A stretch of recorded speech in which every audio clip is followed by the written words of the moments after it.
Hi! Annyeong everyone! This is your Disney princess na ngayon na pala nakagawa sa balay. So guys, before anything else, by the way, I'm Hernan and taga-summer po ako. And nandito po ako sa Manila ngayon para mag-worka, magtrabaho. Huy, ano yun? Bakit ginilang wa? So habang naglalakad kami na yung guys dito sa Baclaran, basa ang mga nadadaanan namin kasi nga umulan, hindi ka nagtithink. So habang naglalakad kami dyan guys, pupuntahan namin, and yung kaibigan ko bibili ng shorts para susuotin malamang. So habang naglalakad kami dyan guys, nakikita mo madaming tao kasi madaming tao at saka bilihan yan, parang hindi ka nagtitink naman self. Oh my god. So far guys, habang naglalakad kami, continue na maglalakad para makarating doon sa aming papupuntahan.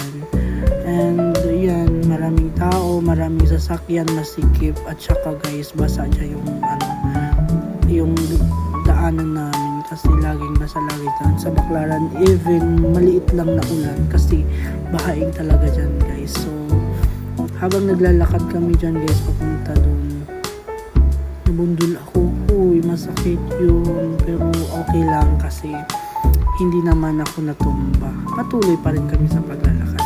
And napunta na kami dito sa may Jollibee para mag-snacks, and yun, napapasayaw pa ako dyan guys kasi Tom Jones na ang akla. So far, nakikita nyo naman guys, nagtutuldok-tuldok na sila guys. So far, yun guys. So nagtithink ka ba kung anong kakainin mo?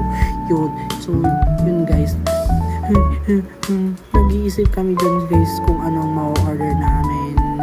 Yung kasama ko dyan, naguguluhan din siya guys kasi hindi niya alam kung anong bibilhin niya, kung ilang rice ang i-add niya. Yan guys, nagtatanong sila sa akin dyan kung anong, syempre ako naman, snacks lang kasi diet tayo ngayon. Joke lang guys kasi pecha de peligro. Syempre, yung in-order ko dyan guys is Coke float and spaghetti. And napapasayaw na ako dyan guys kasi Tom Jones na talaga kahit malaki na ang tiyan. Malaki na ang tiyan, kaya super lamon ng baklang ito oy. Yan guys, nag-aantay na kami dyan ng order namin.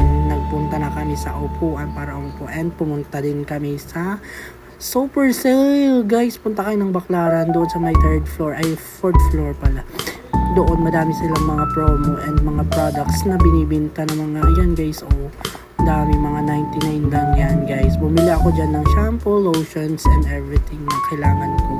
And inaano ako dyan guys kasi nakikita niya yung earrings ko na maganda daw. Sabi ko mura lang to, hindi ko afford bumili ng mga mayayaman or mga gold.